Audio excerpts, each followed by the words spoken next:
Hey everyone, this is Pat, and on day 12, 13, and 14 of my cross-country road trip, I cruised the Las Vegas Strip, traveled through the mountains in Zion National Park, and discover a nasty leak in my Prowler's rear axle.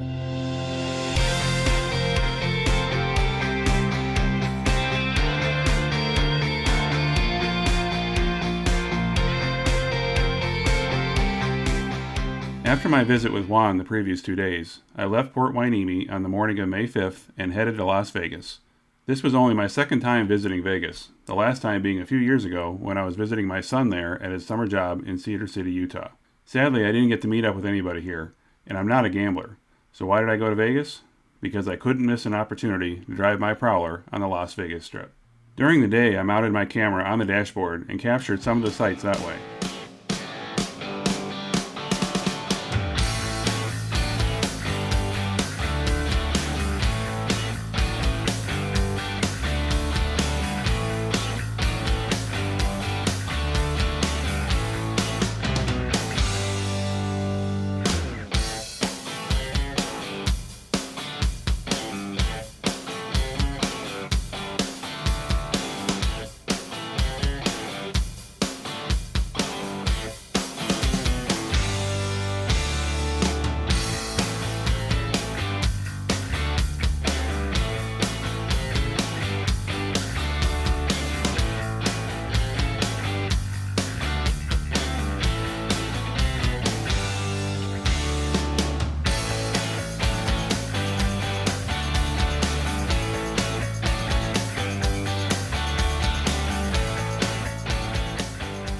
But as darkness fell, I strapped my camera to my head, so I didn't have to hold on to it while I was driving.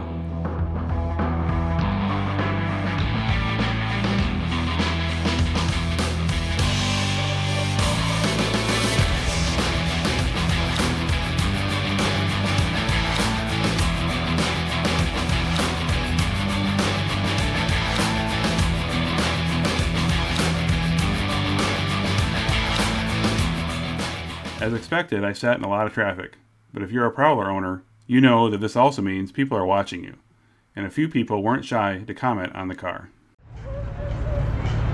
Shouldn't have stopped making these. I know. They made them and then they stopped. Yep.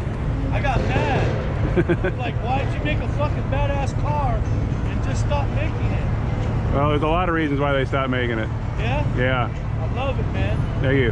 John Travolta has one that he, I like his. Nice, man. Really? Cool. Thank you. How long have you had yours? For a long time? About 5 years. 5 years? Yeah. Yep. I drove it here from Michigan. Nice, man.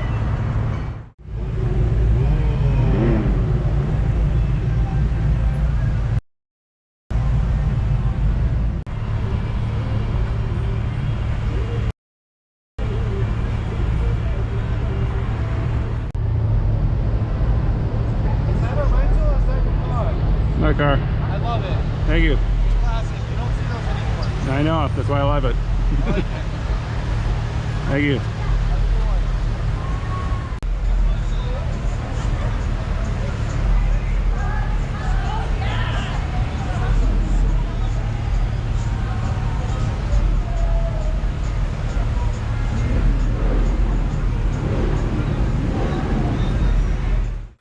The next morning, I got an early start to head northeast into the desert towards Utah for my next stop, which was Zion National Park.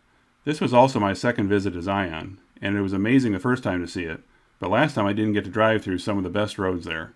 On my first day there, I found a good spot to park and then took the tram into the park to do some hiking. After being cooped up in the Prowler for so many days, several hours of walking is something I desperately needed. After spending the night at a nearby bed and breakfast, which unfortunately was just a bed since thanks to COVID there was no breakfast, I got ready to head back to Zion and started doing some looking around the car. I remembered how when I was with Juan that there was something on the right tailpipe, so I decided to look underneath and I saw this. Needless to say, I had a bit of a panic, since at the time I didn't know what it was.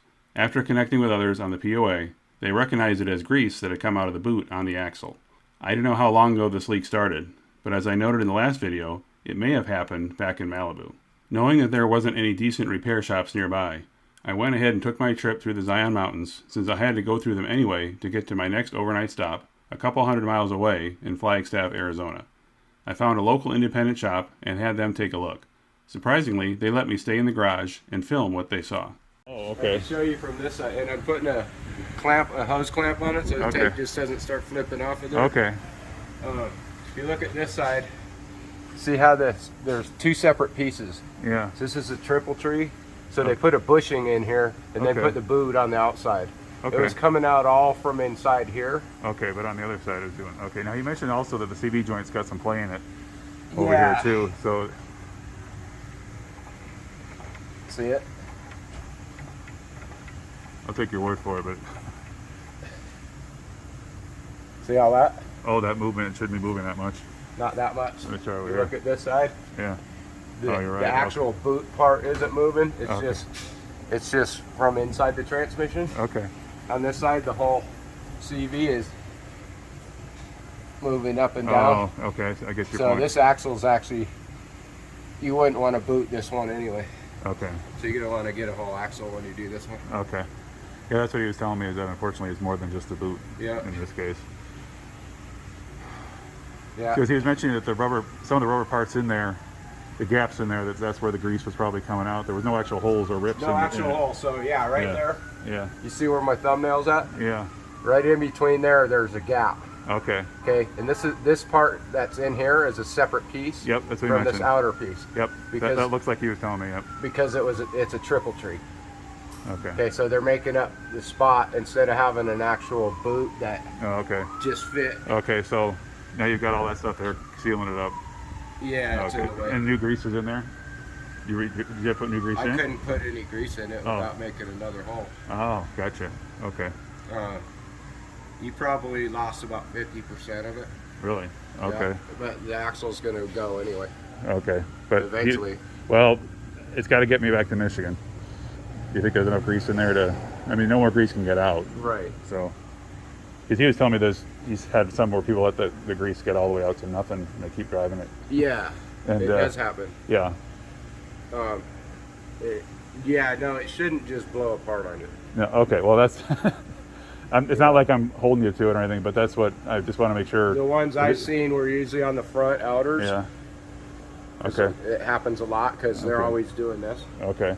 And yeah, I've seen them where the boots were just had been gone for so long that there's rust and Wow. Okay. junk and Okay. gravel. So I've got a long ways to go for that. Oh yeah. Okay. But because of the gap in there, because the grease was getting out, some contaminants were probably getting in, though, right? No, No? no. Okay. It'd be just shooting out when it got hotter Okay. as the joint itself heats up, because you're connected straight to the transmission here. So Okay. you know, while on the road, you're going to get a lot more heat build up. Mhm. So what happens is it expands Okay. inside here, Okay. and then shoves some grease up. Okay. Okay. Because there's no actual hole, there was no place to put the grease back in without replacing the whole joint. Right. But Okay. yeah,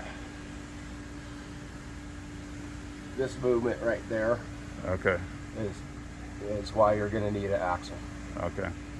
So I'm going to put a couple of clamps on this. I'm going to put a clamp right there. Okay. And I'm going to put a clamp on this side on Okay. the hard part still, so I'm not getting down into this. No, good. Okay.